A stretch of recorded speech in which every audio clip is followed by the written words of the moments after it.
Most people think Psalm 23 is peaceful. Soft words, comforting phrases. Something you read when everything is already over. But what if I told you Psalm 23 was not written in peace? What if it was written in fear, in loneliness, in danger, in moments when death felt closer than hope? And here's the part that most people never realize. If you truly understand Psalm 23, you can never be controlled by fear again. Why? Because this psalm doesn't calm you down. It reprograms how you see danger, lack, and suffering. Stay with me, because in a moment I'm going to show you why David chose the word shepherd, and why that word would have shocked everyone who heard it. But first, ask yourself this. Have you ever trusted God, yet still felt afraid something was about to go wrong? If yes, this psalm was written for you. And by the end of this video, you'll understand why David said these words even when his life was falling apart. Don't leave yet, because the most important line is not the one everyone quotes. Before we dive in, there were voices that said this channel wouldn't grow, that Bible truth doesn't belong here. But look at you. Just by watching, it tells a different story. If you believe God's word still has power, subscribe to Hidden Genesis, like this video, and turn on the bell. Because the story isn't over. Chapter 1. The Lord is my shepherd. A dangerous statement. When David says, "The Lord is my shepherd," he is not opening a song. He is defining how life works. This single sentence explains everything that follows in Psalm 23, and without understanding it, the rest of the psalm becomes decoration instead of direction.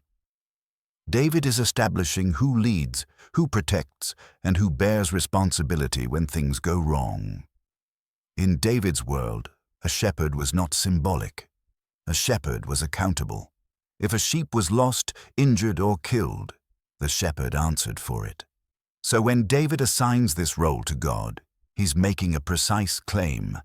My life is not unmanaged, my safety is not accidental, and my direction is not random. Someone carries responsibility for me. That is why this statement is powerful. It transfers burden. If the Lord is the shepherd, then David is not the architect of his own survival. He is not responsible for seeing every danger coming. He is not required to know every path ahead. The shepherd sees what the sheep cannot. The shepherd anticipates threats before they are visible. The shepherd leads, not reacts. By calling himself a sheep, David is not insulting himself. He is explaining himself. Sheep wander without realizing it. They follow patterns, not wisdom. They panic when threatened and scatter when frightened.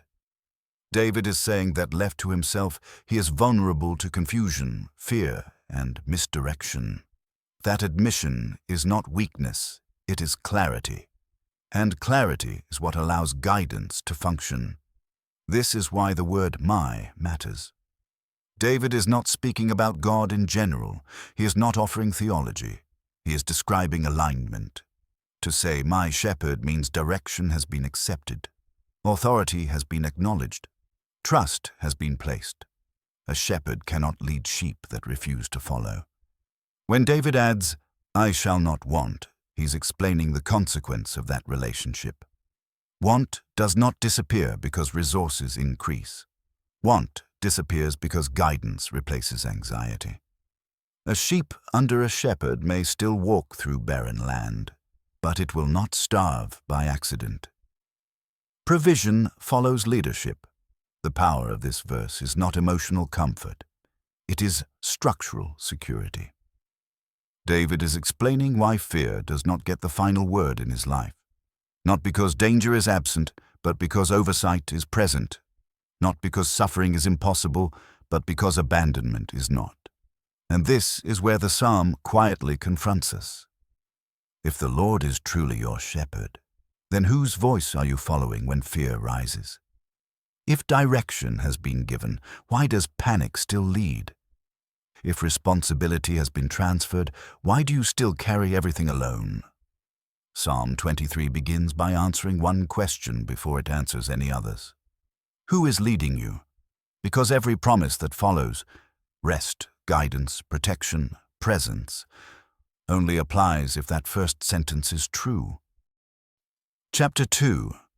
He makes me lie down in green pastures, the power of forced rest. If the first line of Psalm 23 establishes leadership, the second line shows what that leadership actually does. He makes me lie down in green pastures. At first, it sounds peaceful, but the truth behind it is far more radical. The shepherd does not wait for the sheep to rest on their own. Sheep wander, they panic, they run themselves ragged. The shepherd forces them to lie down, not because of cruelty, but because survival depends on it. And in life, the same principle applies. There are seasons when God forces us to pause, to stop striving, to lay down ambitions, to rest even when the world is screaming for movement. And that is uncomfortable, because pride always wants control, and exhaustion always feels like weakness. But rest, under the guidance of the shepherd, is power disguised as stillness.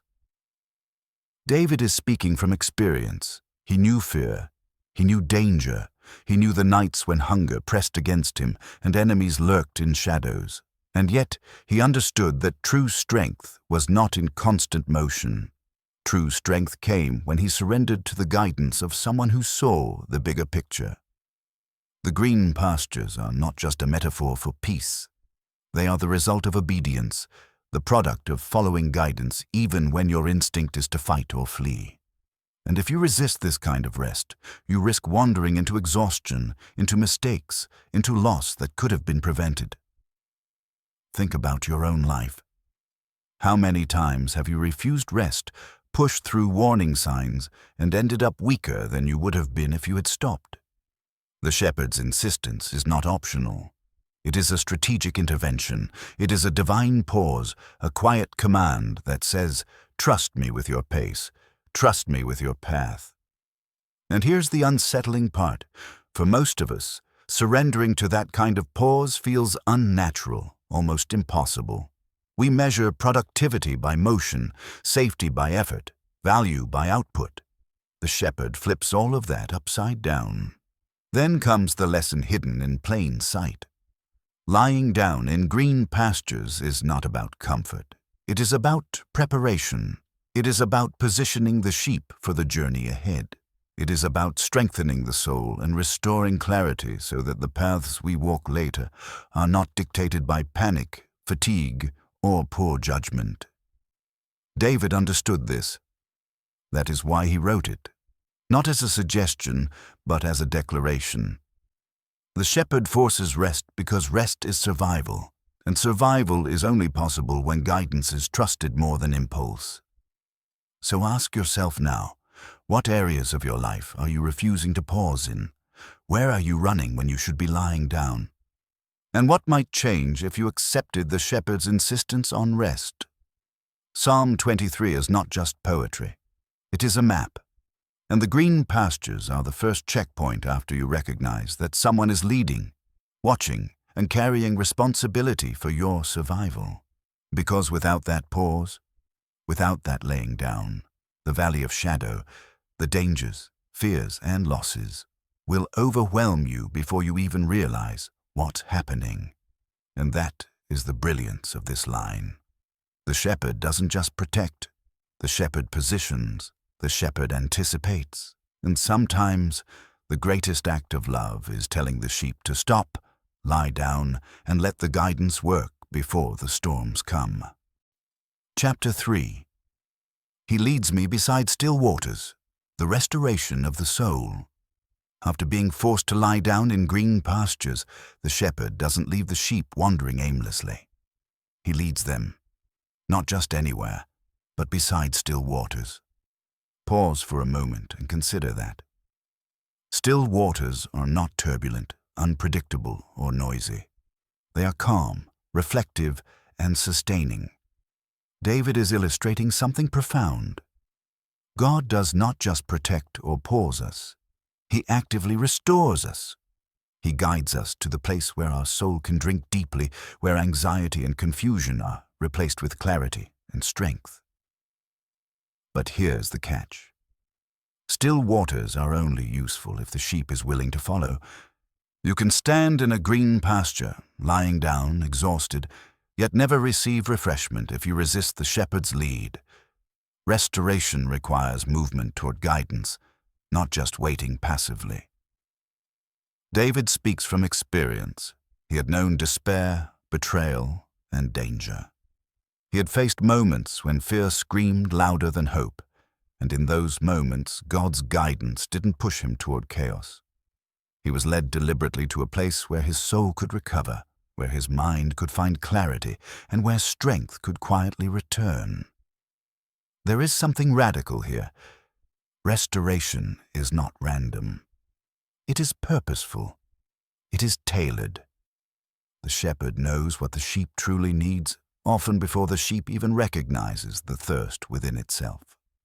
This is a lesson most of us overlook. We try to restore ourselves in noisy environments, in busy routines, or through superficial fixes. We ignore the still waters that are available and chase what only leaves us more exhausted.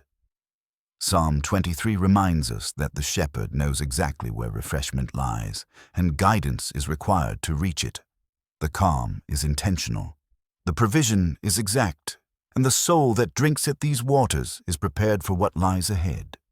But still waters carry another subtle truth: vulnerability. Sheep must lower themselves, approach carefully, and trust that the water is safe. Similarly, we must surrender our skepticism, our self-reliance, and our fear of letting go.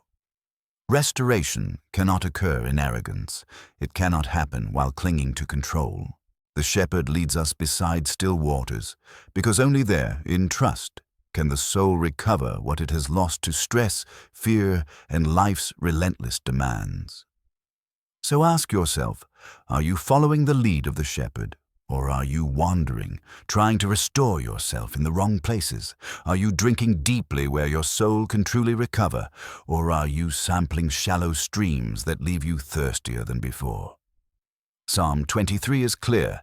Guidance, surrender, and trust are not optional. They are the path to restoration. And only by following that path can we find the strength to walk through the valleys that lie ahead. Chapter 4. He restores my soul. The power of divine renewal. Restoration is more than rest, and still waters are more than calm. When David writes, "He restores my soul," he is describing something radical. The shepherd does not simply protect or pause the sheep. He actively rebuilds what has been broken. The soul carries scars, disappointment, betrayal, fear, and the weight of choices made in darkness. Left alone, the soul stagnates, becomes restless, and drifts toward despair. But under the shepherd's guidance, restoration happens.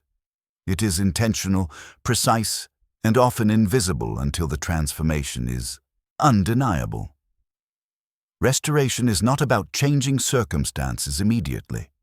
It is about rebuilding the inner life so that no storm, no betrayal, and no failure can steal what has been given.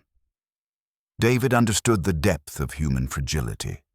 He had faced enemies, rejection, and long seasons of fear and uncertainty. He knew what it meant to be hunted, isolated, and misunderstood. And yet he declares with certainty that the Lord restores the soul. There is a power in this that most people overlook. Restoration is not optional. It is a promise from the shepherd to the sheep that even when the world presses in, even when the body tires and the heart breaks, the inner life can be rebuilt. The soul can recover strength, clarity, and direction. And this restoration does not depend on human effort. It depends on surrender, on trust, on allowing the shepherd to do what the sheep cannot do for itself. But restoration is also a process that tests patience. A sheep cannot demand restoration on its schedule. It cannot force the shepherd's timing.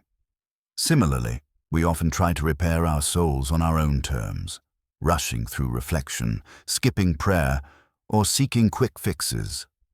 David's words remind us that true restoration requires humility, patience, and willingness to let the shepherd work. The soul is repaired in stages, and each stage requires attention, obedience, and faith. To resist the process is to prolong weakness. To embrace it is to emerge stronger than before. Ask yourself now, what areas of your soul are still wounded? What fears, regrets, or anxieties have you carried far too long?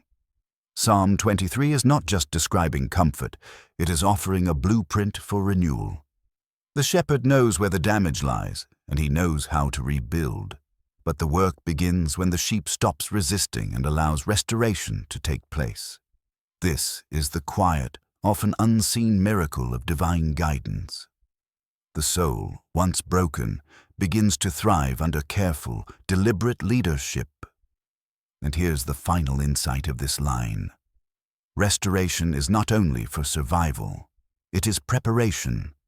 It equips the sheep to face valleys, enemies, and challenges with clarity, courage, and resilience. When the shepherd restores your soul, you are no longer just surviving, you are prepared to thrive in ways your fears could never have imagined. This is the power hidden in Psalm 23. Protection is not enough. Pause is not enough. Restoration is what transforms fear into faith and despair into direction. Chapter 5. He leads me in paths of righteousness. Guidance that transforms after rest and restoration comes direction. When David says, "He leads me in paths of righteousness," he is describing leadership that goes beyond comfort and healing. It is guidance that shapes character, purpose, and destiny. The shepherd does not simply keep the sheep alive. He guides them along paths that matter, paths that prepare them to face challenges, to make decisions that reflect integrity, and to walk through life with alignment to a higher purpose. Righteousness in this sense is not a moral checklist. It is a path of wholeness, a course where every step is deliberate, guarded, and meaningful. David experienced life in chaos, uncertainty, and constant threat. Yet he declares confidence in this guidance because he knew the shepherd sees what the sheep cannot. When danger is hidden, when temptation is subtle, when fatigue clouds judgment, the shepherd still knows the right path. The sheep can wander, doubt, or panic, but the shepherd's guidance remains true. And here is the key. Following that path requires trust, courage, and surrender. Righteous paths are not always easy. They are often counterintuitive. Sometimes they require sacrifice, patience, or the humility to let go of what feels familiar. But they are the paths that lead to life, not just survival. Consider your own life. How often do we chase shortcuts, convenience, or approval instead of the paths that align with purpose and integrity? How often do we justify wandering into easier roads, thinking we know better than guidance we cannot yet see? Psalm 23 reminds us that being led in paths of righteousness is not optional. It is the natural next step after protection, rest, and restoration. It is the unfolding of leadership into practical living, the shepherd ensuring that the soul restored does not drift aimlessly, but moves with intention. And there is another dimension here. Reputation, influence, and legacy are shaped in these paths. Sheep do not leave a mark beyond the pasture, but people do. When the shepherd leads us rightly, every choice, every action, and every step becomes aligned with truth. Every encounter becomes an opportunity to reflect the guidance received, to demonstrate that leadership is not abstract but transformational. David understood that righteous paths are both protection and empowerment. They safeguard against harm, but they also prepare the soul to thrive under pressure and to influence others with integrity. Finally, ask yourself, are you walking where the shepherd leads, or are you following impulses, opinions, or fear? Psalm 23 is not just a comforting poem. It is a call to obedience, to trust, and to alignment. The shepherd does not force righteousness like a command. It draws the sheep along paths that bring life, clarity, and purpose. And the choice is ours, to follow with faith or wander with uncertainty. Chapter 6. Yea, though I walk through the valley of the shadow of death. Courage in the dark, nothing tests faith like walking through darkness. When David writes, "Yea, though I walk through the valley of the shadow of death," he is not speaking metaphorically about minor worries. He is speaking from experience, from the raw fear of danger, betrayal, and mortality. The shadow of death is real, looming, and suffocating. And yet, David's declaration is not, "I hope I survive," or "I might be protected." He says, "I walk through." There is intentionality, courage, and unwavering trust embedded in those words. He is saying that even in the presence of ultimate danger, the shepherd's guidance does not fail, and the sheep need not succumb to fear. This line is powerful because it reframes fear itself. Most people imagine protection as a barrier that keeps darkness away. But David describes walking through the valley, not avoiding it. The shepherd does not remove the shadow, but he walks with the sheep, carrying authority over it. The power lies not in the absence of danger, but in the presence of guidance. Darkness, threat, and uncertainty lose their dominion when the shepherd's presence is acknowledged. Fear becomes manageable, and courage emerges, not as human bravery, but as a product of divine accompaniment. Think about your own life. How often do we wait for threats to vanish before we move? How often do we shrink from discomfort, assuming protection means avoidance? Psalm 23 challenges that mindset. The valley of the shadow of death is inevitable, but the shepherd transforms what would paralyze us into a path of growth. Each step in that shadow becomes evidence of presence, trust, and preparation. Every trial is not just danger, it is training for endurance, clarity, and faith. And here is what makes this line so unsettling and transformative. The valley is dark, unpredictable, and overwhelming. Yet David declares confidence in the midst of it. He trusts that the shepherd's rod and staff, symbols of guidance, correction, and protection, will provide security. The rod corrects, the staff guides, and together they create a framework of stability in chaos. This is not blind faith. It is informed trust, grounded in the reality of God's consistent care. Ask yourself now, in your own valleys, where fear is real and shadows loom, whose presence do you rely on?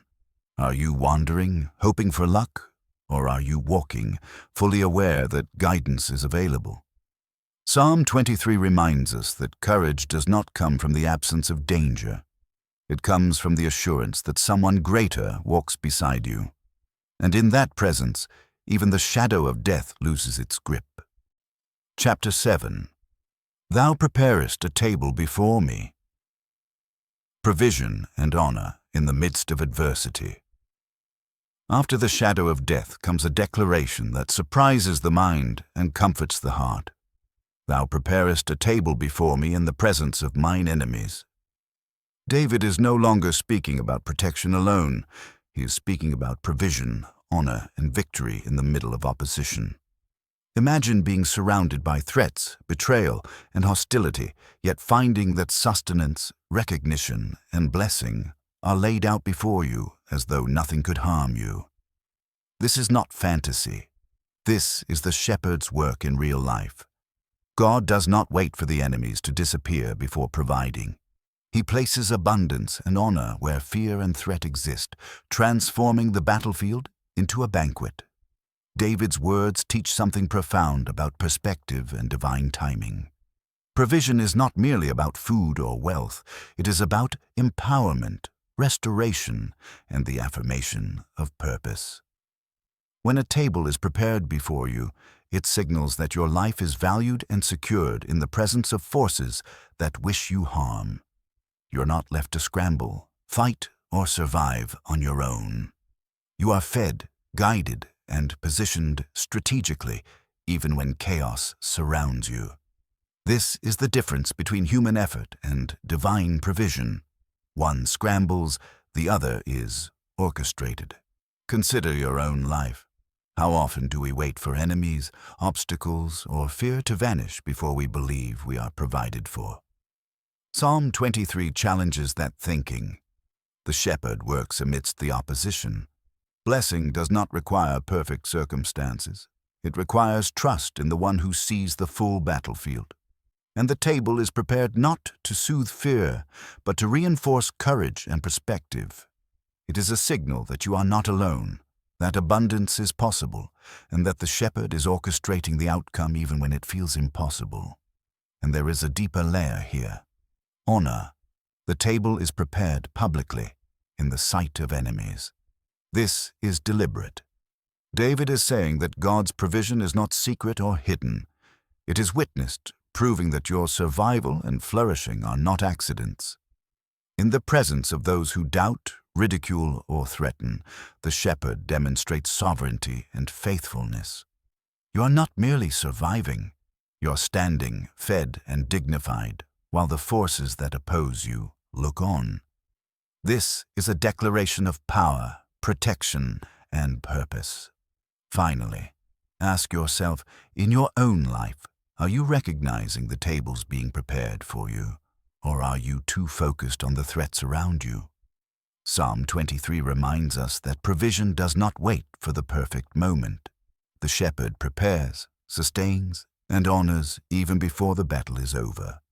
And in that preparation, fear loses authority, courage emerges, and the soul is affirmed in ways the world cannot understand. Chapter 8. Thou anointest my head with oil, my cup runneth over. Blessing, favor, and abundance. When David writes, Thou anointest my head with oil, my cup runneth over, he is describing abundance in the midst of life's struggles, but not in a shallow sense of wealth or comfort. This is spiritual and emotional abundance, a favor that fills the soul, restores dignity, and affirms identity. Anointing with oil in David's time was a sign of honor, blessing, and consecration. To be anointed meant to be set apart, cared for, and empowered.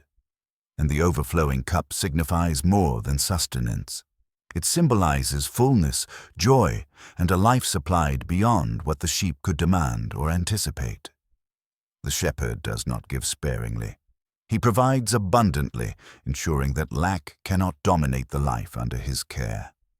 This line also teaches a profound lesson about the nature of favor. The blessings of God are often invisible to those who are overwhelmed by circumstance. The enemies may still be present, the valley may still loom, the threats may not have vanished. Yet David emphasizes that the shepherd's provision is overflowing and continuous, regardless of obstacles. This abundance transforms perspective. Where fear and scarcity once ruled, the sheep now experience is sufficiency, gratitude, and confidence. The cup that runs over is not just for comfort, it is a tangible signal that God's care is proactive and unstoppable. Consider the symbolism in our lives. How often do we measure blessing by what we see with our eyes? Money, recognition, comfort, rather than by the fullness we experience in our soul. Psalm 23 teaches that spiritual abundance is invisible, but it is powerful. It restores hope, strengthens faith, and reinforces trust in the shepherd. To drink from this overflowing cup is to embrace life that cannot be shaken by circumstances because the source is eternal and unwavering. There is also a relational dimension here. Anointing the head with oil was an act performed in community, in witness of one's honor and authority. In the presence of others, whether friends, enemies, or observers, favor becomes visible. The shepherd does not provide in secret for the sake of secrecy. He affirms identity and demonstrates care that cannot be ignored. This is critical. Favor is both protective and empowering. It sustains, it positions, and it validates the one under care. The sheep is not just surviving, it is thriving under divine provision. Ask yourself, in your own life, are you recognizing the overflowing cups and anointing around you, or are you focusing on what seems missing? Psalm 23 reminds us that abundance is a present reality, even in the shadows, even when life seems scarce. The shepherd does not simply fill needs, he overwhelms them with favor, care, and opportunity, ensuring that those who trust in him experience not just survival, but overflowing life. Chapter 9. Surely goodness and mercy shall follow me all the days of my life. Unstoppable favor and faithfulness. After provision and abundance, David moves to a declaration that shifts perspective from circumstance to certainty. Surely goodness and mercy shall follow me all the days of my life. This is not wishful thinking. It is a statement born from experience and trust. The shepherd's care is relentless. It does not waver with difficulty. It does not pause with adversity, and it does not depend on human perfection. Goodness and mercy are not occasional blessings. They are faithful companions, shadowing every step, every choice, every moment of life under the shepherd's guidance. David understood life intimately. He had faced betrayal, enemies, and threats that could have crushed hope. Yet he declares that mercy and goodness are constant. There is an intentionality here. The shepherd does not simply provide when it is convenient or safe. He follows, he pursues, he surrounds. No matter where the sheep wanders, what dangers arise, or what mistakes are made, goodness and mercy are ever present, not as abstract ideas, but as active forces that restore, protect, and guide. This line reframes fear completely. Adversity is no longer the ultimate authority. Favor and grace are. Consider what it means for your life. How often do we measure goodness by what we see around us? Success, comfort, approval, rather than by the invisible presence that shadows our steps. Psalm 23 teaches that mercy and goodness are more reliable than circumstances. They are proof that the shepherd's hand is constant, even when the world feels chaotic. They transform perspective, turning obstacles into lessons, dangers into training grounds, and disappointments into preparation for the next stage of life. And there is an important nuance. These forces are not passive. They follow. That is active pursuit. Goodness chases the sheep. Mercy accompanies the journey. Nothing in the environment can prevent them from reaching their target. This is radical because it assures the sheep, or the believer, that divine care is not limited to select moments of ease. It is pervasive, consistent, and unstoppable. Faith is not hope alone. It is recognition of a presence that actively pursues your welfare, even when you feel unworthy or uncertain. Ask yourself now, do you live as though goodness and mercy are following you, or do you allow fear and doubt to convince you otherwise? Psalm 23 challenges us to internalize that reality, to trust that no matter what shadows exist, the shepherd's care is not conditional. It is relentless, pursuing the soul, correcting missteps, and providing guidance that cannot be thwarted. To embrace this is to live in courage, confidence, and hope every day. Chapter 10. And I will dwell in the house of the Lord forever. The promise of eternal presence. David closes Psalm 23 with a statement that is both comforting and revolutionary. And I will dwell in the house of the Lord forever. This is not just about physical space, rituals, or temporary safety. It is about relationship, belonging, and eternal security. The shepherd's care does not end with life's challenges or mortal threats. It extends into eternity. To dwell in the house of the Lord is to exist continuously in the presence of guidance, protection, and purpose. It is a declaration that life under the shepherd is not fleeting, conditional, or fragile. It is eternal, secure, and complete. The weight of this statement becomes clearer when you consider David's life. He faced relentless danger, political intrigue, betrayal, and years of flight. Yet he frames his future with certainty. The shepherd is not only present in the immediate struggle, but is preparing a dwelling for life unbroken by circumstance. This teaches a profound spiritual truth. True security does not come from circumstances, wealth, or human relationships. It comes from aligning with the shepherd, knowing that his presence is enduring, consistent, and absolute. There is also a personal dimension to dwelling in God's house forever. It signifies intimacy and trust. It is the sheep recognizing that it is safe to remain close, to lean, to be known fully. The shepherd does not offer superficial care or temporary shelter. He provides a home for the soul, a sanctuary where mistakes are forgiven, weaknesses are covered, and identity is affirmed. Eternal dwelling is about relationship, not rules, about presence, not mere protection. And this promise reframes perspective on life itself. Every valley, every shadow, every trial becomes temporary in the face of the eternal dwelling. Fear loses its authority because the shepherd's care is not limited to the present moment. It spans the future. Every step under guidance becomes preparation for eternal security. Life is no longer measured only by survival, but by alignment with the one who sustains forever. Ask yourself, do you live as though your life has a guaranteed dwelling under divine care, or do you measure your security by fragile human constructs? Psalm 23 teaches that certainty, belonging, and purpose are available here and now, but also eternally. The shepherd's leadership does not end, and neither does the promise of peace, guidance, and restoration. To dwell in the house of the Lord forever is to embrace life with courage, hope, and unwavering trust, knowing that no shadow, threat, or hardship can ultimately separate you from His presence. Chapter 11. The Psalm as a Blueprint for Life.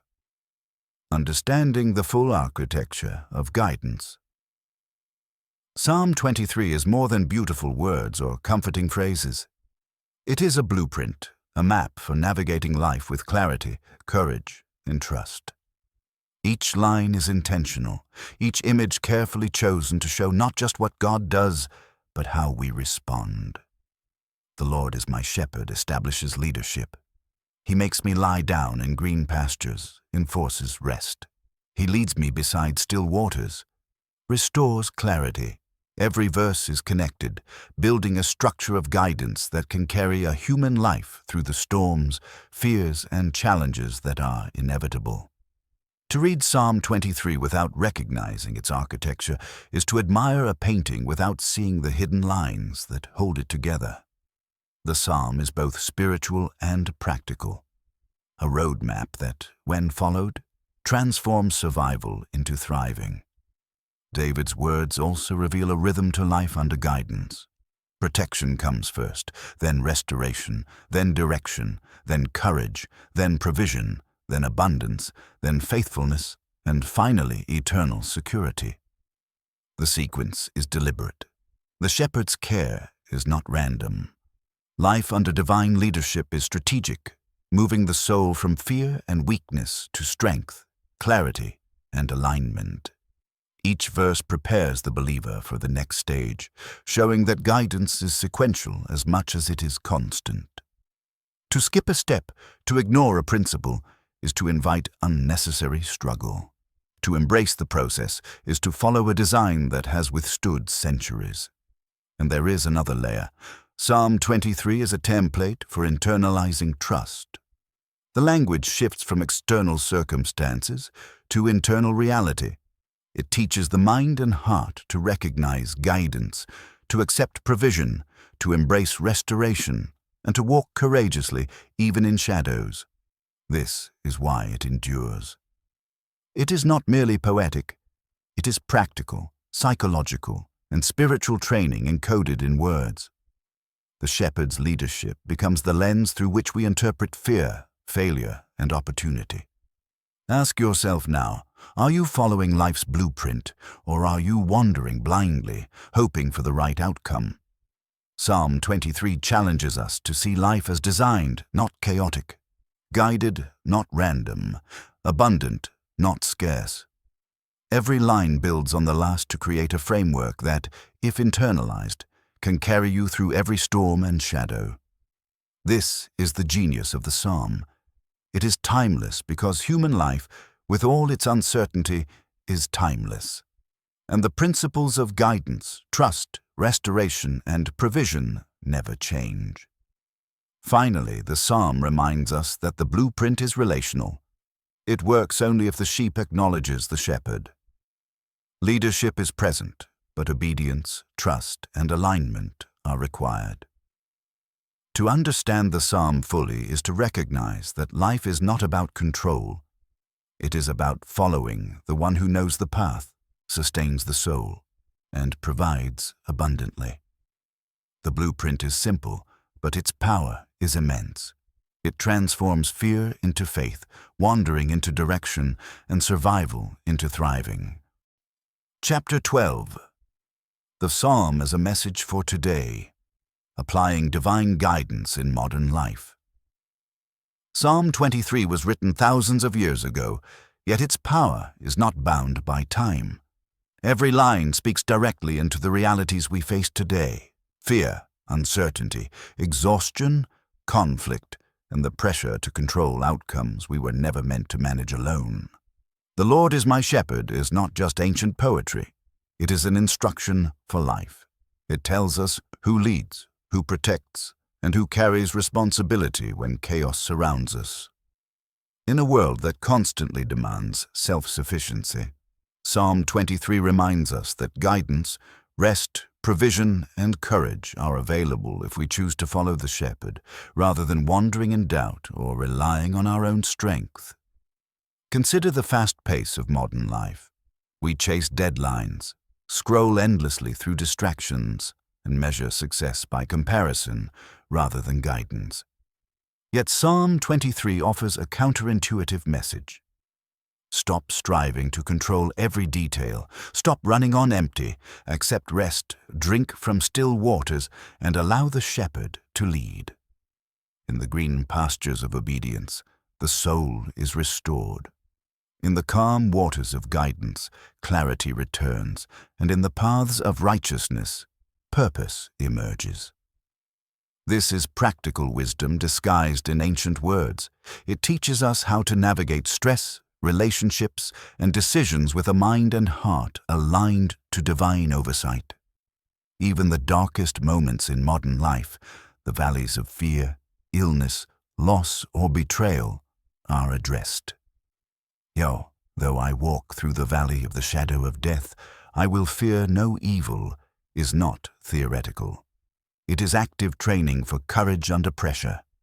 In personal struggles, workplace conflicts, or societal chaos, the shepherd's presence turns fear into focus. Guidance becomes navigation. Protection is not about avoiding challenge, but moving through it with confidence, knowing that the shepherd's rod and staff are at work. And then comes provision and abundance. Thou preparest a table before me. Anointst my head with oil, my cup runneth over. Even in modern life, surrounded by competition, envy, or scarcity, God's provision persists. Blessings, opportunities, and favor are not delayed until life is perfect. They exist now, for those who trust, follow, and surrender. This is a spiritual principle that transcends circumstance. The shepherd provides, sustains, and honors, even amid adversity. Psalm 23 also speaks to long-term perspective. Surely goodness and mercy shall follow me all the days of my life, and I will dwell in the house of the Lord forever, reassures us that trust, faithfulness, and alignment with divine guidance are not temporary solutions. They are ongoing, shaping our lives in real time and preparing us for eternity. The psalm bridges ancient wisdom and modern living, reminding us that divine guidance is practical, personal, and transformational. Ask yourself, how different would your life be if you internalized every line of Psalm 23 today? If you allowed rest, guidance, restoration, courage, provision, and favor to shape your daily decisions? This psalm is not merely inspirational. It is actionable. It is a guide for thriving, not just surviving, in a world that constantly pressures us to depend on ourselves rather than the one who leads perfectly. Chapter 13. The lasting impact of Psalm 23. Why this psalm still changes lives. Psalm 23 is not just a poem, a prayer, or a song. It is a lifelong companion, a blueprint that guides every step, every choice, and every struggle. Its power lies not in its beauty alone, but in its ability to speak to the deepest parts of human fear and hope simultaneously. From the first line, "The Lord is my shepherd," to the last, "I will dwell in the house of the Lord forever," the psalm establishes a rhythm of protection, rest, guidance, courage, provision, abundance, and eternal security.